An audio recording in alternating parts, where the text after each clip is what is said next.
Welcome friends. नमस्कार मित्रांनो, मी रंजनास campaign व्लॉगमध्ये तुमच्या सर्वांचं स्वागत करते. तर मित्रांनो, राखते घराला माय केरसुनी, सावरते सारं केर शेणपाणी. गेला काळ बाई वाकून झोकून, पैसा झाला मोठा जगण्याहून. 1 नोव्हेंबर 2024 ला शुक्रवारच्या दिवशी यंदाच्या दिवाळीचं लक्ष्मीपूजन आहे. आजच्या व्हिडिओमध्ये आपण दिवाळीच्या लक्ष्मीपूजनाला लागणारा झाडू नक्की कधी खरेदी करावा, झाडू खरेदी करण्याचे काय नियम आहेत, लक्ष्मीपूजनाला झाडू पूजण्यामागचं महत्त्वाचं कारण काय आहे, त्याचबरोबर जुन्या झाडूचं काय करावे आणि लक्ष्मीपूजनाच्या दिवशी झाडूचा पूर्वापार चालत आलेला उपाय याबद्दलची सर्व माहिती पाहणार आहोत. तेव्हा ही माहिती शेवटपर्यंत नक्की ऐका, म्हणजे सर्व काही समजेल. पण व्हिडिओमध्ये पुढे जाण्याआधी तुम्ही जर चॅनेलवरती नवीन असाल तर चॅनेलला नक्की सबस्क्राईब करा आणि व्हिडिओला लाईक करून कमेंटमध्ये जय माता लक्ष्मी नक्की लिहा. दिवाळीचे लक्ष्मीपूजन करण्यासाठी लागणारा नवीन झाडू धनत्रयोदशीला खरेदी करावा अशी धार्मिक मान्यता आहे. तुम्ही 29 ऑक्टोबर 2024 ला मंगळवारच्या दिवशी हा झाडू खरेदी करू शकता. अगदीच तुम्हाला धनत्रयोदशीला झाडू खरेदी करणं शक्य झालं नाही तर तुम्ही लक्ष्मीपूजनाच्या दिवसापर्यंत कधीही झाडू खरेदी करू शकता. बघा मंडळी, पूर्वीच्या काळी शेणाने सारवलेली घरं असायची, तर या घरांची स्वच्छता करण्यासाठी म्हणजेच झाडण्यासाठी शिरई वापरली जायची. या शिरईला कुणी झाडू म्हणतं, कुणी खराटा म्हणतं, तर कुणी केरसुनी म्हणतं, पण अर्थ मात्र तोच आहे. भागाभागानुसार या शिरईच्या रचनेमध्ये सुद्धा आपल्याला फरक आढळून येतो. चिंदीच्या पानांपासून आणि गवतांपासून ही शिरई बनवली जायची, त्यामुळे शिरई घेण्याचा एक काळ असायचा. दिवाळीच्या दिवसांमध्ये म्हणजेच लक्ष्मीपूजनाच्या निमित्ताने 2 शिरया खरेदी केल्या जायच्या आणि त्याच वर्षभर वापरल्या जायच्या. म्हणजे एक खराब झाली की दुसरी वापरायला काढायची. अशा पद्धतीने 2 शिरया या संपूर्ण वर्षभर वापरल्या जायच्या. आता या शिरईची किंवा केरसुनीची जागा लांब झाडूने घेतली आहे किंवा विविध अशी उपकरणे आहेत जी लाईटवर चालतात आणि सर्व धूळ एका मशीनमध्ये जमा करून घेतात आणि आपण फक्त त्यातला ट्रे काढायचा आणि कचरामध्ये त्यातला कचरा ओतून द्यायचा. अशा पद्धतीने बऱ्याच महिला आता आधुनिकतेकडे वळल्या आहेत. पण तरीही एक पारंपरिक महत्त्व आहे, म्हणून तुम्ही मोठी शिरई घेण्याऐवजी किंवा मोठी केरसुनी घेण्याऐवजी एक छोटा कुंचा मिळतो, छोटी केरसुनी म्हणतात, ते घेतलं तरीही चालेल. पण तरीही त्याच्याबरोबर तुम्ही एक झाडूचं फड घ्यायला विसरू नका. ते तुम्हाला झाडू विकणाऱ्या लोक असतात त्यांच्याबरोबर झाडू बरोबर देतातच. पण समजा त्यांना आठवण राहिली नाही तर तुम्ही त्यांच्याकडून मागून घ्या आणि तुमच्या घरी त्या झाडू बरोबर झाडूचं फड देखील आणायचं आहे. समजा तुम्ही लक्ष्मीपूजनाच्या 1-2 दिवस अगोदर झाडू खरेदी केला असेल तर तो तुम्ही अजिबात वापरायला काढू नका. जोपर्यंत आपण लक्ष्मीपूजनाच्या दिवशी त्याची पूजा करत नाही तोपर्यंत तो झाडू वापरायचा नसतो. जुन्या जाणत्या महिला आहेत किंवा काकू मावशी, त्यांना नक्कीच ही माहिती असेल, पण ज्या आताच्या काळातल्या मुली आहेत किंवा नवशिक्या गृहिणी आहेत त्यांना कदाचित ही माहिती नसेल. त्यामुळे या व्हिडिओच्या माध्यमातून ही माहिती त्यांना नक्कीच मिळू शकेल. त्याचबरोबर पूजा करण्याच्या अगोदर हा झाडू खाली जमिनीवर ठेवू नये. एखाद्या पिशवीमध्ये ठेवून तो झाडू कुठेतरी ठेवून द्या, पण खाली जमिनीवर ठेवू नका. लक्ष्मीपूजनाच्या दिवशी याची पूजा आपल्याला करायची आहे आणि तेव्हाच आपल्याला हा उपाय सुद्धा करायचा आहे. तुमच्याकडे आतापर्यंत जे वापरलेले झाडू असतील, जे खराब झालेले झाडू असतील, तर ते झाडू एखाद्या पिशवीत घालून कुठेतरी ठेवून द्या आणि दिवाळीनंतर तुम्ही तो झाडू जमिनीमध्ये पुरून देऊ शकता.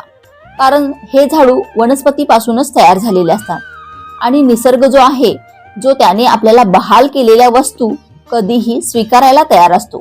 त्यामुळे मातीमध्ये तुम्ही तो पुरून देऊ शकता. कारण झाडू जो आहे तो फेकू नये किंवा जाळू नये, नाली गटारी या ठिकाणी फेकू नये अशी मान्यता आहे.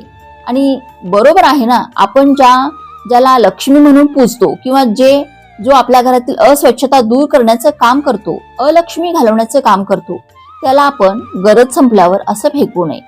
बघा, ज्यांच्याकडे प्लास्टिकचे लांब दांडी असलेले झाडू असतील तर तुम्ही त्यांचं पाठीमागचं प्लास्टिक काढून भंगार सामानमध्ये फेकून देऊ शकता आणि जो झाडूचा पुढचा भाग असतो तुम्ही तो जमिनीमध्ये पुरून दिला तरीही चालेल. तसा जुन्या झाडूचा वापर दृष्ट वगैरे काढण्यासाठी देखील केला जातो. त्यामुळे तुम्हाला जुना झाडू जपून ठेवायचा असेल तर तुम्ही तसं देखील करू शकता. आता आपण लक्ष्मीपूजनाला पूजल्या जाणाऱ्या झाडूचं धार्मिक महत्त्व जाणून घेऊया, जेणेकरून नवीन पिढीला माहिती मिळेल, त्यांच्या ज्ञानात भर पडेल, पारंपरिक गोष्टी काय असतात ते माहिती होईल. कारण आपले जे सण उत्सव परंपरा आहेत ते आपल्याला पुढे चालू ठेवायच्याच आहेत. लक्ष्मीपूजनाच्या दिवशी अलक्ष्मीचं निसारण केलं जातं. समुद्र मंथनात हलाहल विषानंतर ज्येष्ठा अलक्ष्मीचा जन्म झाला. कल्की पुराणानुसार अलक्ष्मी म्हणजेच कली राक्षसाची दुसरी पत्नी, अधर्म आणि हिंसेची मुलगी, मृत्यूची, अधर्माची ती माता आहे. माता लक्ष्मीची ती मोठी बहीण असून माता लक्ष्मी कशी आहे आणि अलक्ष्मी कशी आहे? अळस, खादाडपणा, मत्सर, क्रोध, ढोंगीपणा, लोभ आणि वासना, त्याचबरोबर असत्य, अस्वच्छता, अनीती, भ्रष्टाचार, अज्ञान यांची ती देवता आहे. कलियुगामध्ये दारू, जुगार, वेश्याव्यवसाय, कत्तल, लोभ येथे राहणे अलक्ष्मीला आवडते. अलक्ष्मी अशुभाची, दुर्भाग्याची, अपयशाची देवता मानतात. पद्मपुराणामध्ये अलक्ष्मीची एक कथा आहे. त्या श्री सुक्तामध्ये सुद्धा अलक्ष्मी नाश्यामहम म्हणजेच अलक्ष्मीचा नाश व्हावा असं वर्णन केलं गेलं आहे. लक्ष्मीपूजन सुद्धा आपण त्यासाठीच करतो की अलक्ष्मीला आपल्या घरातून बाहेर काढायचं आणि लक्ष्मीचं पूजन करायचं. आपल्या माता लक्ष्मीचं वाहन जसं घुबड आहे किंवा ती कमळामध्ये सुद्धा वास्तव्य करते, त्याच पद्धतीने तिच्या बहिणीचं म्हणजेच अलक्ष्मीचं वाहन गाढव आहे. तिच्या हातामध्ये झाडू आहे, ते तिचं आयुध म्हणून ओळखलं जातं. त्याचबरोबर ती अलक्ष्मी आपल्या घरामध्ये येऊ नये म्हणून लक्ष्मीपूजनाच्या दिवशी झाडूची पूजा करण्याची प्रथा पडली. या दिवशी झाडूने झाडून काढण्याच्या निमित्ताने किंवा तो झाडूचा परंपरागत उपाय करण्याच्या निमित्ताने आपल्याला आपल्या घरात जो काही लोभ, अहंकार, मत्सर, द्वेष, एकमेकाबद्दल आकस या ज्या काही गोष्टी असतात, ज्या अलक्ष्मीच्या स्वरूपात आहेत, दुर्भाग्याच्या स्वरूपात आहेत, त्या आपल्याला काढून टाकण्याचं काम करायचं आहे आणि माता लक्ष्मीचं आनंदाने पूजन करत स्वागत सुद्धा करायचं आहे.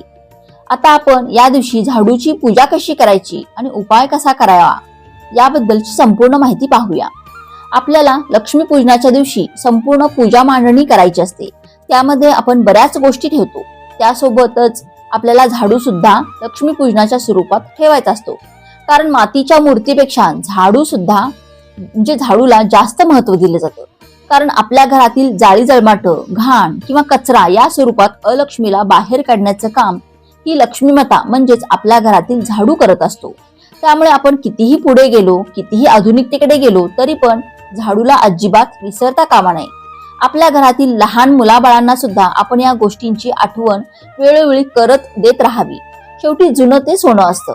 पहा, लक्ष्मीपूजनाच्या दिवशी जेव्हा आपण झाडू पुजायला ठेवतो त्याच्या अगोदर आपण काय करावं? आपण लक्ष्मीपूजनाच्या निमित्ताने आपल्या घराची साफसफाई केलेली असतेच, पण काय करायचं? फक्त एक उपाय करायचा आहे म्हणून पूजेमध्ये तो झाडू पुजण्यापूर्वी एक कृती करायची. फक्त नावापुरते ते आपण कृती करू शकतो. कारण आपण पूजेच्या निमित्ताने आपल्या घराची संपूर्ण साफसफाई केलेली असते. आपलं घर झाडून काढलेलं असतं, स्वच्छ केलेलं असतं, छानपैकी पुसून सुद्धा काढलेलं असतं. त्यामुळे तो झाडू आपल्याला हातामध्ये घ्यायचा. आपल्या घरातील महिलांना आपण माता लक्ष्मीचा दर्जा देतो, त्यामुळे महिलांनीच हे काम करायचं. महिलांनी जणू काही तुम्ही ती खोली झाडताय अशा पद्धतीने कृती करत दाराच्या उंबरट्याजवळ जायचं किंवा ज्या खोलीत तुम्ही पूजा मांडलेली आहे त्या खोलीच्या उंबरट्याजवळ जायचं आणि दारातून बाहेर हात करत तो झाडू बाहेर झटकल्यासारखी कृती करायची. आपण तो झाडू आपटू शकत नाही किंवा उंबरट्यावर मारू शकत नाही, कारण त्याची अजून आपण पूजा केलेली नाहीये. इतर वेळेस आपण झाडू मारताना या गोष्टी करतो, पण लक्ष्मीपूजनाच्या दिवशी आपल्याला असं करायचं नाहीये. झाडू आपण झटकतोय म्हणजे अलक्ष्मीला बाहेर काढतोय. आपल्या घरातील दुर्भाग्य, जाळी जळमट आपण कायमची बाहेर फेकून देतोय. दरिद्रीला घालवतोय, अलक्ष्मीला आपण हुसकावून देतोय.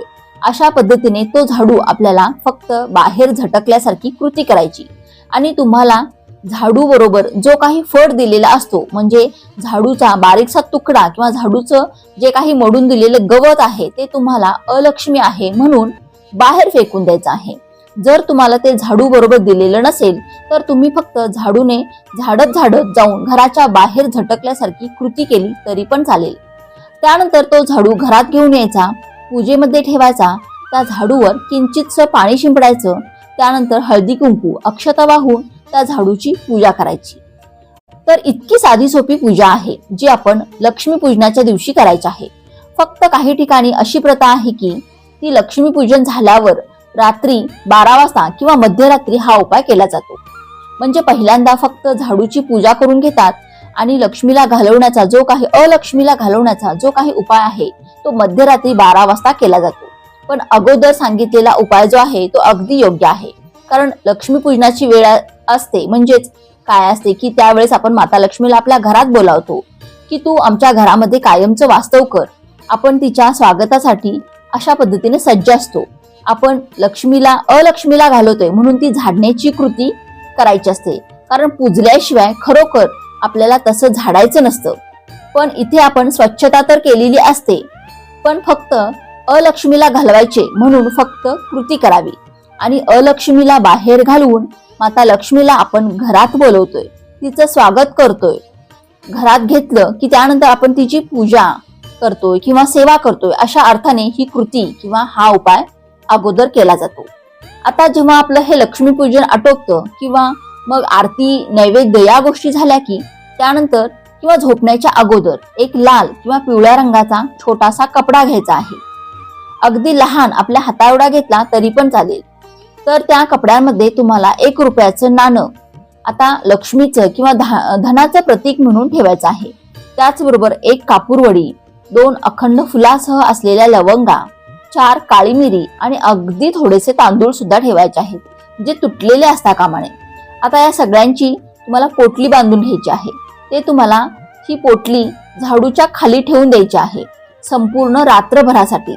दुसऱ्या दिवशी जेव्हा आपण लक्ष्मीपूजनाची उत्तर पूजा करतो त्यावेळेस त्या झाडू घालून ती पोटली काढायची, ती पोटली सोडायची. त्याच्यामध्ये जो काही 1 रुपयाचं नाणं आहे ते धनाचे प्रतीक म्हणून किंवा आता लक्ष्मीचा आशीर्वाद म्हणून ते तुम्हाला तुमच्या तिजोरीमध्ये कायमचं सांभाळून ठेवायचं आहे. त्यानंतर त्या पोटलीमध्ये बाकीचे जे साहित्य आहे, जसं की तांदूळ असेल, कापूरवडी असेल, 2 लवंगा असतील, ते सर्व साहित्य एका पंक्तीमध्ये घेऊन प्रज्वलित करायचं आहे. कापूर असेल, लवंग असेल तर या पदार्थांचा वापर घरातील नकारात्मकता घालवण्यासाठी केला जातो. म्हणजे भलेही आपण आदल्या दिवशी लक्ष्मीपूजन केलं असेल, पण जी काही छोटी मोठी नकारात्मकता असेल किंवा आपल्या मनामध्ये नकारात्मकता असेल तर ती निघून जावी, वातावरणामध्ये एक प्रकारची शुद्धता यावी, या हेतूने आपल्याला तांदळावर कापूरवडी आणि 2 लवंगा ठेवून त्या प्रज्वलित करायच्या असतात. आणि तुम्हाला माहिती आहे, जेव्हा आपण तांदूळावरती कापूरवडी ठेवून तो जाळतो तेव्हा ते जास्त वेळ जळत राहतात. या कारणाने तांदूळावरती कापूरवडी ठेवून जाळायचे आहे. आता फक्त पोटलीमध्ये शिल्लक राहिले आहे ते म्हणजे 4 काळी मिरीचे दाणे. त्यांचं काय करायचं ते पाहूया. आपल्या घराचा जो मेन दरवाजा असतो, ज्याला आपण मुख्य दरवाजा म्हणतो, किंवा कोणीही आलं किंवा पाहुणे रावळे आले किंवा शेजारी तरी पण त्याच दारातून येत असतात, तर त्या दारापाशी जाऊन आपल्याला उभं राहायचं आहे. म्हणजे आपलं तोंड घराच्या दिशेने असेल, म्हणजे घरात आपण आत येतो अशा पद्धतीने आपल्याला उभं राहायचं आहे. आणि जिथे आपण दरवाजाला तोरण लावतो तिथून ते खाली उंबरठ्यापर्यंत तुम्हाला 4 काळी मिरीचे दाणे हातात घेऊन 7 वेळा उतरवायचे आहेत. म्हणजेच काय, एक प्रकारे तुम्ही घराची दृष्ट काढत आहात अशा प्रकारे कृती करायची आहे. आणि नंतर 4 दिशांना 4 करून तुम्हाला ते 4 काळी मिरीचे दाणे फेकून द्यायचे आहेत. फेकल्यानंतर मागे वळून पाहायचं नाही, घरात यायचं. घरात येऊन हात पाय तोंड स्वच्छ धुवायचं. आता लक्ष्मीला नमस्कार करायचा. तुमच्या घराच्या सुख समृद्धीसाठी, मुलाबाळांच्या कल्याणासाठी किंवा संपूर्ण कुटुंबाच्या प्रगतीसाठी प्रार्थना करायची आहे. आणि त्यानंतर तुम्ही तुमच्या कामाला लागू शकता. लक्ष्मीपूजनामध्ये तुम्ही जो झाडू पुजलेला असेल तर तो झाडू सर्वप्रथम तुम्हाला तुमच्या स्वयंपाकघरामध्ये स्वच्छता करण्यासाठी वापरायचा आहे. म्हणजेच काय, त्या झाडूने पहिल्यांदा तुमचे स्वयंपाकघर झाडायचं आहे. त्यानंतर तुम्ही बाकीचे संपूर्ण घर झाडण्यासाठी किंवा साफसफाई करण्यासाठी त्या झाडूचा वापर करू शकता. झाडू नेहमी आपल्या घरामध्ये अशा पद्धतीने ठेवायचा जो येणाऱ्या जाणाऱ्याची जी कशी नजर असेल तरी पण त्या झाडूवर अजिबात पडता कामा नये. म्हणजेच काय, अगदी सोप्या भाषेत किंवा थोडक्यात सांगायचं झालं तर झाडूला तुम्ही लपवून ठेवायचं आहे. फक्त झाडण्याच्या वेळेस, स्वच्छता करण्याच्या वेळेस तुम्ही तो झाडू हातात घेऊन तुम्ही स्वच्छता करायची आहे. बाकी वेळेस तुम्ही तो झाडू लपवून ठेवायचा आहे. झाडू रूपी लक्ष्मी ती कुणालाही दिसू नये, तर हा नियम सुद्धा आपण पाळला पाहिजे. जर तुम्हाला आजचा हा माहितीपूर्ण व्हिडिओ उपयुक्त वाटला असेल तर व्हिडिओला एक लाईक नक्की करा आणि चॅनेलला सबस्क्राईब करून आम्हाला प्रोत्साहित करा. तसेच हा व्हिडिओ संपूर्ण पाहिल्याबद्दल आपणा सर्वांचे मनापासून आभार. पुन्हा भेटूया. Thank you friends.